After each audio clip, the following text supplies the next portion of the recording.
No ar, Minuto da Unicidade, com o pastor Tony de Souza.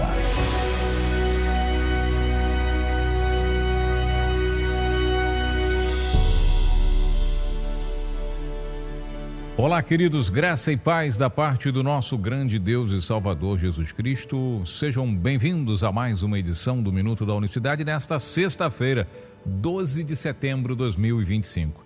Até aqui nos ajudou o Senhor. Deus abençoe você e a sua família. Sejam todos bem-vindos.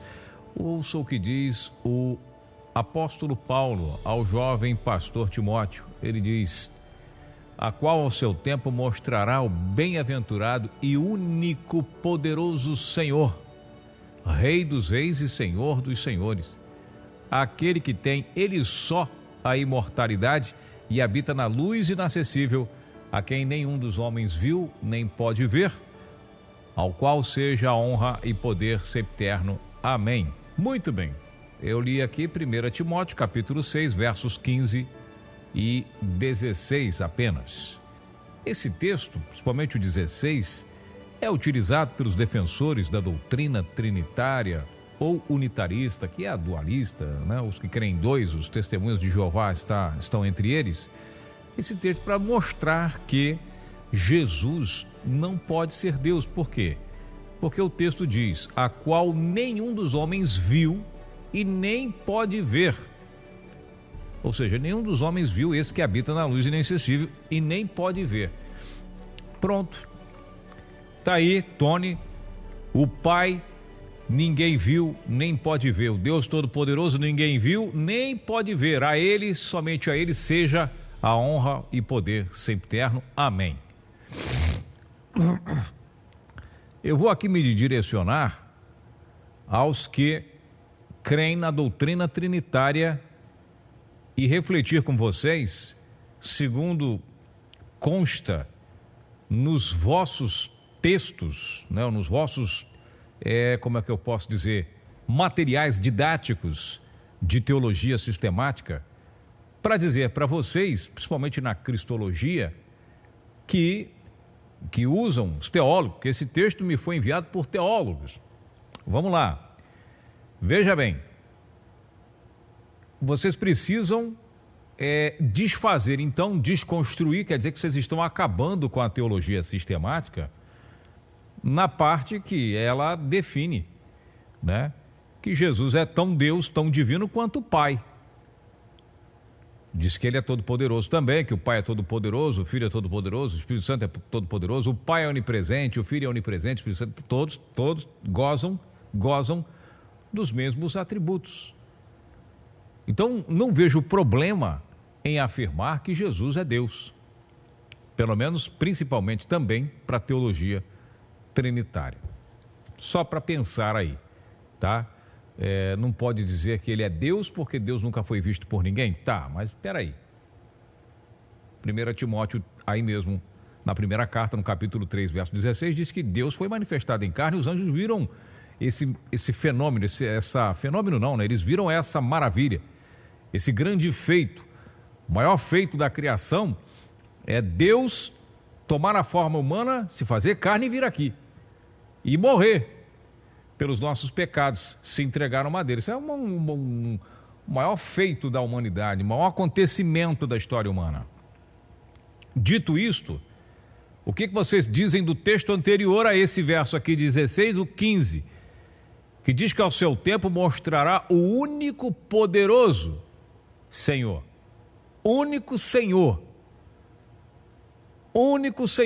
ao qual a seu tempo mostrará o único poderoso Senhor. Qual é o Senhor desse texto aqui?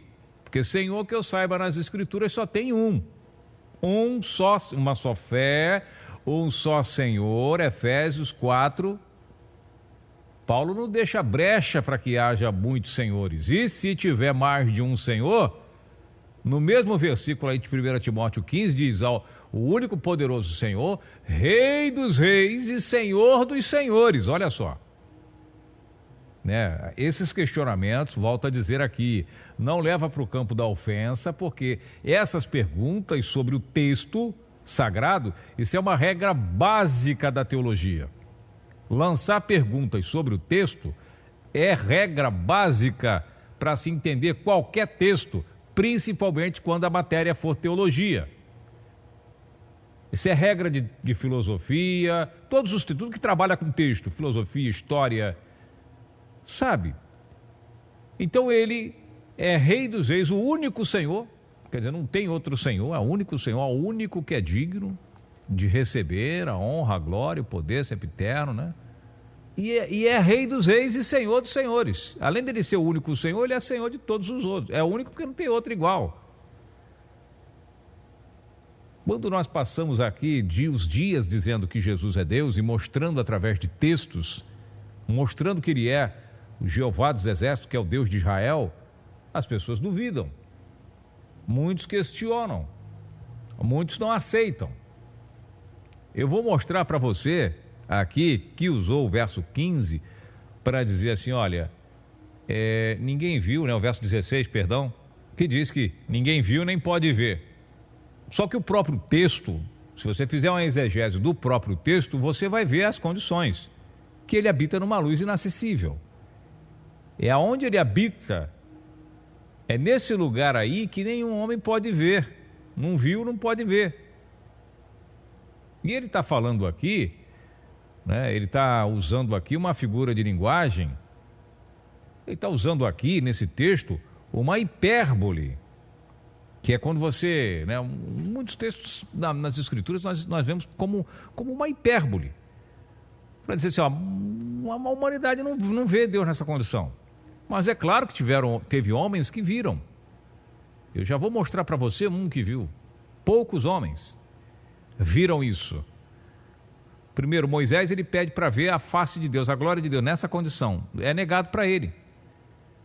Mas quando ele se transfigura para os 3 discípulos, João, Pedro e Tiago, eles viram ele nessas condições que está falando ali. Então, quando eu digo que é uma hipérbole, é de forma geral, de forma abrangente. Mas claro que toda regra tem sua exceção. Já vou mostrar de novo aqui uma exceção, além de Mateus 17, que é o Monte da Transfiguração, eu vou mostrar uma outra exceção para você. Então, quando a gente vê esses textos na Bíblia assim, é que ele faz um balanço da maioria ali, a balança pesa, a maioria ninguém viu, ninguém vai ver. Mas homens tiveram privilégio de ver Deus na sala do trono. Isaías não disse que ia morrer? Ai de mim, porque vou perecer, sou homem pecador e vi o santo no seu trono. É só você ler Isaías 6. Ezequiel também entra lá na sala do trono e vê. Por isso que eu estou dizendo que é uma hipérbole. É uma fração, 0,000 de seres humanos viram. Então, a maioria, então ninguém pode ver. Olha o que diz João aqui, ó. E eu, quando ouvi, não os vi. Ouvi, singular, caí a seus pés como morto. E ele me pôs sobre mim a sua destra, dizendo, não temas, eu sou o primeiro e o último, eu que vivo e fui morto, mas eis que estou aqui, vivo para todo sempre, e tenho a chave da morte e do inferno. Leia isso, em Apocalipse capítulo 1, verso 17, João viu ou não viu? E caiu morto, não aguentou. É só você ler o texto, né, o contexto desse próprio texto, que você vai ver o que ele está vendo ali. Seus pés como latão reluzente, seus olhos como chama de fogo, todo aquele texto ali. Então é isso. Nessas condições, ninguém vê ele. Por isso, o apóstolo é claro, detalhista, dizendo, aquele que tem só a imortalidade. Bom, tem a imortalidade por quê? Por que ele tem a imortalidade? Como alguém é caracterizado por imortal? É que a morte não conseguiu vencê-lo. Ele venceu a morte. Ele não ficou no túmulo, não foi detido pela morte. Ficou alguns dias, poucos dias, né? Diríamos horas, 72 horas, não é isso? Só, morto, mas levantou com tudo do túmulo.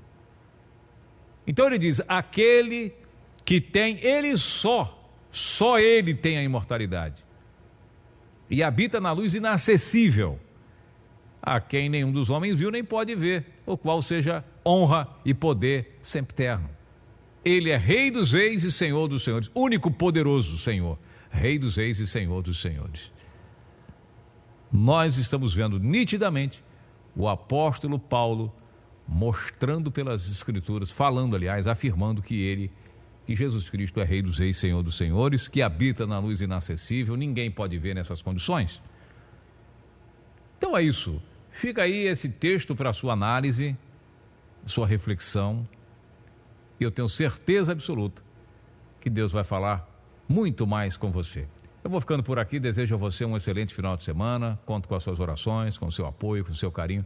Nós voltaremos, se Deus quiser, na próxima segunda-feira com mais uma edição do Minuto da Unicidade. Que Deus abençoe a todos de maneira rica e abundante. Graça e paz.